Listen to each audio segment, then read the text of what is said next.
Welcome once again to our Certified Christian Mediator training. This is Module 11 and Module 12 of the training. We have combined these two modules together because they are short modules and they deal with similar subject matters. They both talk about mediation agreement. Module 11 uh, is about mediation agreement and the law, while Module 12 uh, is about how to implement mediation agreement. So we will be, doing the two together. In this module, we will discuss the essentials of mediation agreement. We will discuss legal enforceability of mediation agreement. We will talk about jurisdictional and legal constraints. We'll talk about how to ensure compliance and the mechanisms for implementing mediated solutions. So let's dive right into it with a definition to start with. A mediation agreement, what is it in the first place? It's a legally binding document that outlines the terms, the conditions, and mutually acceptable resolutions or settlements that have been agreed upon by parties involved in a conflict. So a mediation agreement is a document that lists out all the different parts of the of the resolutions that were reached through the mediation process. What are the settlements they agreed upon, terms and conditions and all of that. These are the things you will find in a mediation agreement. Meanwhile, it is a legally binding document. Now, while whatever resolutions have been reached in a mediation process cannot be enforced by the by law enforcement agencies like a court judgment. However, if you have documented the agreement and it is duly signed, it then becomes a document that can be tendered legally, in a court of law as a binding contract. We're going to discuss, all of this as we proceed. Now, what are the essentials of mediation agreement? Number one, informed consent. Informed consent. This is a fundamental principle in mediation. It means that all the parties involved should fully understand the mediation process, its purpose, you know, uh, the role of the mediator. They should be aware of their rights, of their responsibility. They should be aware of the voluntary nature of their participation so that they know that they are not in a court of law. If they do not want to participate or continue, they can pull out. So there must be informed consent, because without informed consent, your mediation agreement, that document, will become illegitimate, or in some ways its legitimacy may be compromised. So informed consent is a major essential of mediation agreement. Another essential of mediation agreement is clarity of terms. Clarity of terms. The mediation agreement should be very clear, specific, and unambiguous. It needs to outline, the terms of the resolution in a way that leaves little to no room for misinterpretation or for misunderstanding, such that anyone that reads it understands what it means. And as a mediator, if you are going to be drafting agreements, you must understand how to express things in clear language that will prevent future disputes over the meaning or the interpretation of what was written. So take for example, you have two people before you. This is a financial dispute. Somebody loaned another person a particular amount and they are yet to pay back. They have come to you, let's say, uh, $12,000. Now you have reached an agreement that the one who is owing will pay back this $12,000 over the next 12 months in installments. You understand? Now you can write in the mediation agreement that so and so person, party A, has agreed to pay back the debt of or the total sum of $12,000 in monthly installments for the next 12 months. That is not clear enough. It is still ambiguous. Monthly installments for the next 12 months may mean that I must pay something monthly. So I can decide to pay $2 this month, $400 next month, $3,000 the following month. You see, and someone who is smart can wiggle their way around this when this agreement or documents comes up. So, in monthly installments of $1,000 for the next 12 months. That is very clear, unambiguous. So is your mediation agreement must include very clear terms that are not subject to misinterpretation. Another essential of mediation agreement is voluntariness. Voluntariness is a key element in mediation. All parties must enter into the mediation process willingly without coercion. And in the whole mediation process, they must have the freedom to express their views, to negotiate in good faith, and to make decisions without feeling pressured. If any party feels compelled or feels like they reached that agreement under duress or they were forced into it, then the legitimacy of that agreement is compromised. They can contest it in the court of law. Confidentiality is another essential of mediation agreements. In fact, it is one of the cornerstones of mediation agreements because parties must be assured that whatever information they share during the mediation process will remain private. And the document must not contain those confidential informations. Very, very important. That agreement, what you need there mainly are the resolutions reached, not the nitty-gritty, of the case itself. If you violate any of these essentials, it may affect the legitimacy of your agreement document. Now, why must we have mediation agreements in the first place? Why are they essential? What are the benefits? Number one benefit is clear documentation because a written mediation agreement serves as a comprehensive record of all the terms, the conditions, the resolutions, and all of these things that were agreed upon. So there is a clear documentation where you see all the specific obligations, responsibilities, and all of these. That way there is no room for misinterpretation or misunderstanding on what was agreed upon. Clear documentation. And very closely related to that is the fact that a written agreement serves as a reference point so that in future events where reference needs to be made, you won't rely on the memories of the people involved to now find out what was agreed upon. You will just refer to that document. You just revisit the agreement.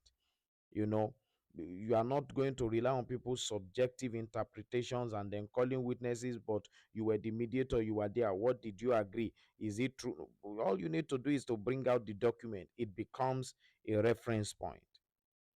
Also, written agreements in one way or the other increase accountability because it establishes a level of accountability. You have signed this document, so you have committed yourself to it, and that document will hold you accountable. They are bound by the terms they have agreed upon, and that they have appended their signature to. So it fosters a sense of accountability and a sense of commitment to fulfill the terms of the agreement. That way, people are likely to be more compliant and more cooperative after the mediation. Another benefit of having written agreement is the legal enforceability. Depending on where you are and the nature of the agreement may either be enforceable by law or be admissible in court. In other words, being enforceable by law means you can use the apparatus of the law to compel the other person to perform. Now, secondly, is that it may be admissible in court, meaning to say it can become a reference point for anything that will be discussed on that matter if it goes to court, meaning it is legally as acceptable as a contract. So parties can seek legal remedies if there's a breach of the agreement, so it adds an extra layer of security and ensures that the terms agreed upon are not easily disregarded or discarded. If it is just, verbal agreements or what you call a gentleman's agreement, well, either of the parties can choose to disregard it and nothing may come out of that. But once you have a written agreement that is duly signed, then it becomes, a legally enforceable or admissible document. And finally, is the fact that written agreements serve as a practical guide, for the implementation of the terms that were agreed upon. You can refer to the document, to guide step by step in a timely manner, the things that were agreed upon. So the resolution, or the implementation rather, of the resolution becomes smoother, because some agreements may include timelines on what must be done after what and when this ought to be done, so that document can serve as a practical guide, in doing that. We've talked about legal enforceability as one of the benefits, so let's zero in on that a bit and examine what it means. Now, understand that mediation agreements are usually treated by law as contracts. Remember, they are not court judgments. So they are treated as contracts that were agreed upon. So the courts usually will acknowledge the validity of these contracts and would be willing to enforce them. So they are recognized by court, that's legal recognition. Legal admission, meaning the court will accept it as a legal tender and then will be willing to enforce it. Meanwhile, remember that the same way parties can ask the court to help enforce mediation agreements, they can also ask the court to help set aside that agreement.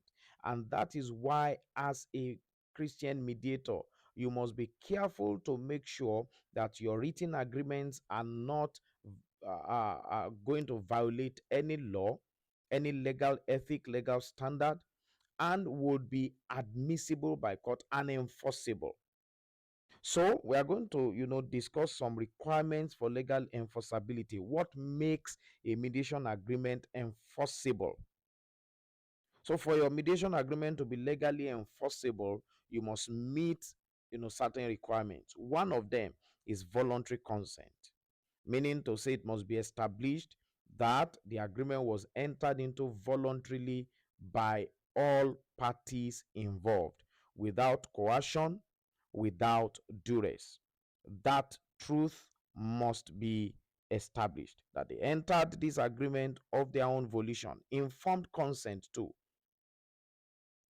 The parties, we've talked about that earlier, they must have a clear understanding of the terms and implication of the agreement.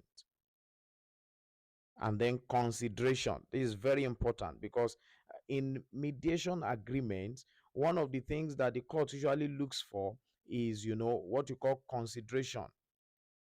In other words, that the agreement is not one-sided, that there is a fair exchange between the parties.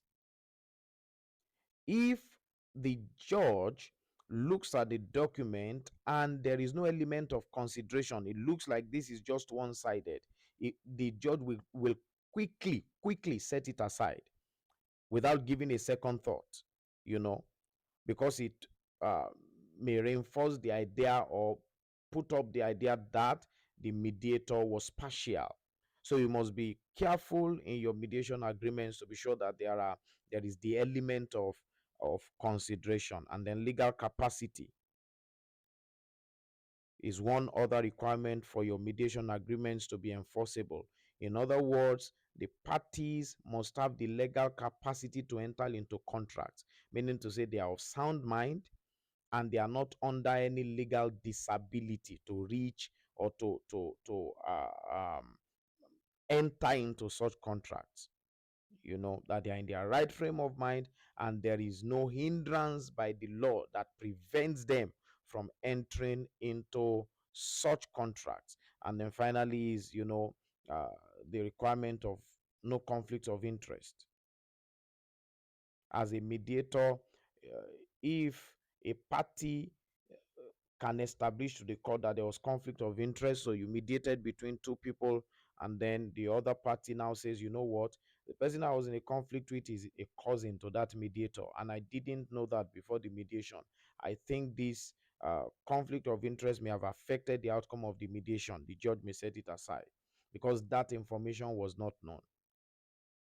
So you must be careful that there is no conflict of interest. If there is any reason where conflict of interest might be suspected or alleged, you must disclose it to both parties, and it is better to include that clause, the awareness of that factor in the agreement, so that the other party will not come back and say they were not aware of it.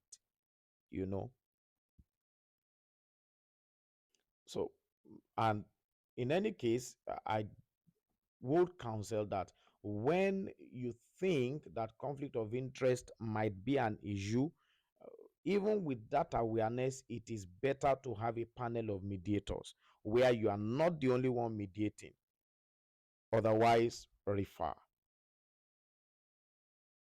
Otherwise, refer. Now to Module 12, how to implement mediation agreements. That's all we have to say about mediation agreements and the law and what you must understand.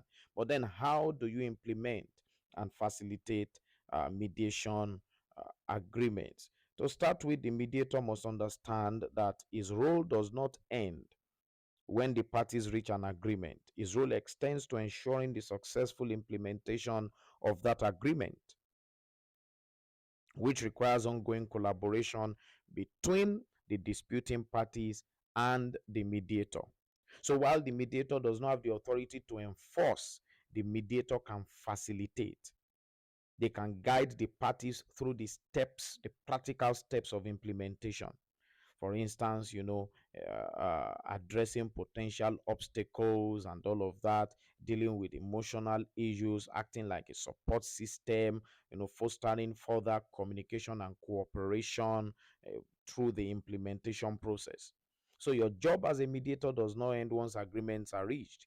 It goes beyond that. It goes beyond that. Now, uh, if we are going to talk about your facilitation and all of that, we must start by making sure that the agreement that you have reached is even enforceable in the first place, because there are roadblocks you will reach in the implementation process if you do not take care of these. One, we've talked about that when we're dealing with mediation agreements and the law, but for sake of emphasis, there must be clear and unambiguous terms. Then there must be details on how disputes arising from the agreement will be resolved. Because if you don't deal with that in the process of implementation, definitely you or no, maybe not definitely, because there are cases where things will go smoothly, but in case there are issues, you will run into a problem if there are no details on how disputes arising from the agreement will be resolved. you know then mechanisms for monitoring and adjusting the agreement over time must be there too. Is this agreement subject to adjustment every 2 years, every 3 years, every 1 month? Or in case things like this change or these factors are no longer there, you see, these must be included. The monitoring, how do we monitor? Okay, we are going to have, evaluation sessions or follow up sessions every month, or reporting, all of that. That must, be part of your agreement. Otherwise, again, you may run into problems during implementation. There must be consideration of potential future scenarios and how they will be addressed. If these elements are not part of your mediation agreement, you see, these elements may not affect the legal enforceability, but they will affect the implementation in the long run, uh, if issues come up somewhere along the line. So you must make sure that these are part of your agreement. Meanwhile, we have talked about all of these. I need to give you some checklists of things that you should watch out for in your mediation agreement. Things you must watch out for. Number one, the case in summary. uh, if you are writing a mediation agreement, you should have a letterhead that carries your name, your contact details, office address, and then your qualification, certified Christian mediator or licensed Christian mediator. As a licensed Christian mediator, your agreement would in many places carry more plausibility. As a certified Christian mediator, yes, you can also, mediate and sign agreements, but make sure you have the right qualifications to do this. And that is why, we are uh, offering you to take a certification exam. And once you pass that exam, you can proceed to apply for either, your certificate or your license, so that you are authorized to practice and you are going to be covered by our body, the College of Christian Professionals and Researchers. Now, this checklist, the case in summary. So on that your letterhead, you start by saying that this agreement is reached between so so and so and so. That is number one. So so and so and so. Party A, name, uh, Christian, residing at so so and so, nationality, basic biodata information, just in a sentence. Then in another sentence, the second party, and then the case being addressed is the sum of so so and so owed by party A to party B. Just state the case in summary. Don't go into details. Summary. Then from there, the terms and conditions agreed upon. The terms and conditions agreed upon, no matter how many they are, highlight them, list them clearly in unambiguous terms, the terms and conditions agreed upon. Then make sure that if there is any timeline for execution, it is clearly stated. And then terms for review. Is this subject to review? How often is it subject to review? In what case would it be subject to review? This must be there. How to address non-compliance. If somebody does not comply, one of the parties does not comply to the agreement, what is the next step? And then a clause on informed consent. For instance, uh now, after you have written all of that, now, for instance, if this agreement is written in English and one of the parties does not speak English, there must be a clause on informed consent where somebody uh, uh, says, I interpreted this from English language to this other language to this person, before the agreement was signed. So there must be a clause on informed consent, and all mediation agreements must carry that clause that both parties are aware of the voluntary nature and they willingly subscribed to this process and have agreed to the resolutions that were reached. And then next to that clause will then be the signatures, the signature of all the parties. And if there are witnesses, then if there is an interpreter, then finally your signature and your stamp, as the mediator, with dates, signature with dates. So these are the things you should make sure are checked in your mediation agreement. Make sure you check this in your mediation agreement. Now, how then do you ensure compliance? How do you ensure compliance? First is that in the agreement itself, you must include specific enforcement mechanisms. You must include specific enforcement mechanisms. So, for instance, you might involve, or you might stipulate maybe consequences for non-compliance. If this is not, for instance, if this person is meant to pay $1,000 this month and they do not pay, then it attracts maybe this interest or whatever it is, stipulate consequences. And there must be the mediation clause.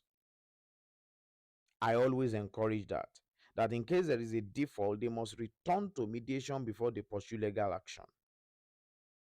So this encourages a collaborative approach to resolving issues rather than, just resorting to litigation because things didn't go well after the mediation agreement was reached. In case one party defaults, they must return to mediation, and in case that does not now help or get the person to perform, then they can proceed from there to court. So remedies for breach, these are things to ensure compliance. These are things that must first, be present in the agreement itself.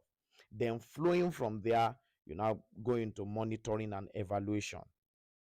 So there must be clear monitoring mechanisms. Build that also into the agreement and then follow it. Things like regular check-ins, progress reports, scheduled reviews, and all of that, just to be sure that the parties are fulfilling their obligations.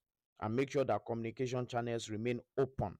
Monitoring and evaluation will work better and will be effective when there is open communication channels between the parties and the mediator. Encourage them, to be transparent and to be willing and open in discussing any challenge or concern that arise during the implementation phase.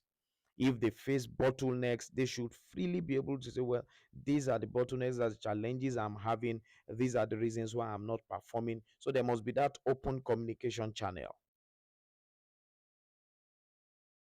so that it will help, the mediator in facilitating, and if need be, to call for another session. But make sure that you are not, enabling somebody, to just be irresponsible.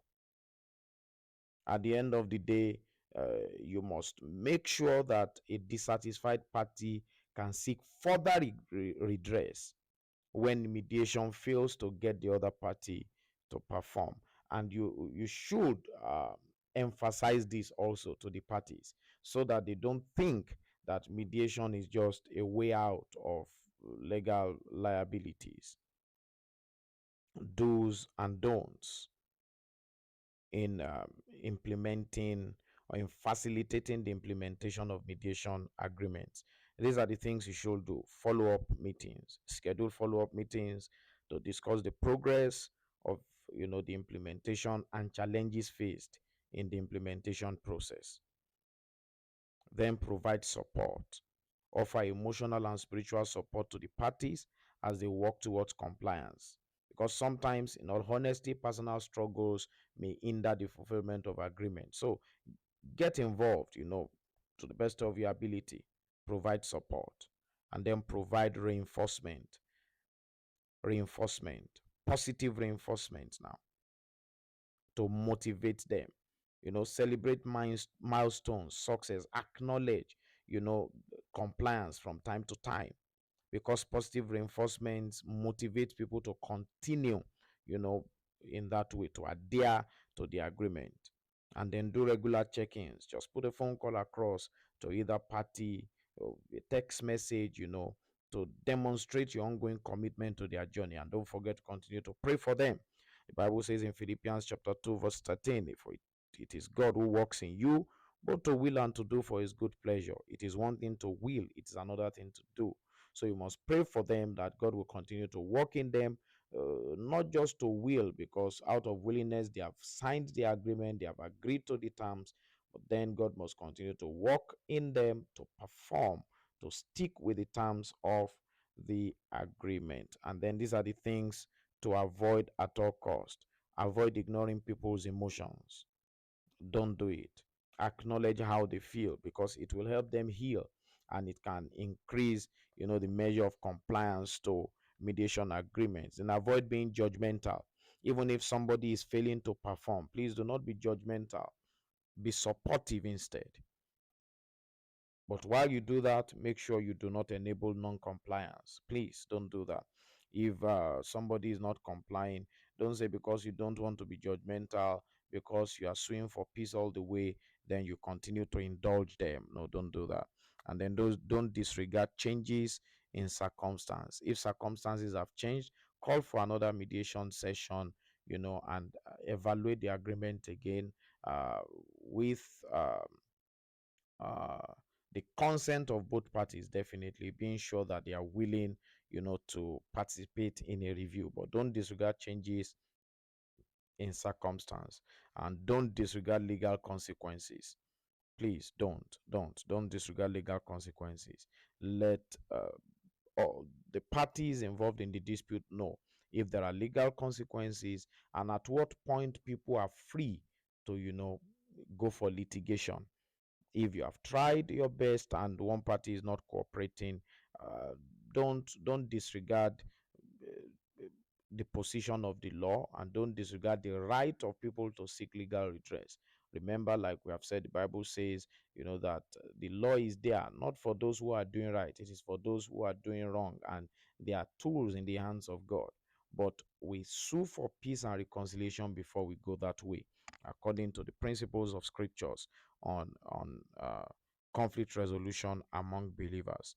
I round off with First Kings chapter 4, verse 29. God gave Solomon wisdom and understanding beyond measure, and breadth of mind like the sand of the seashore.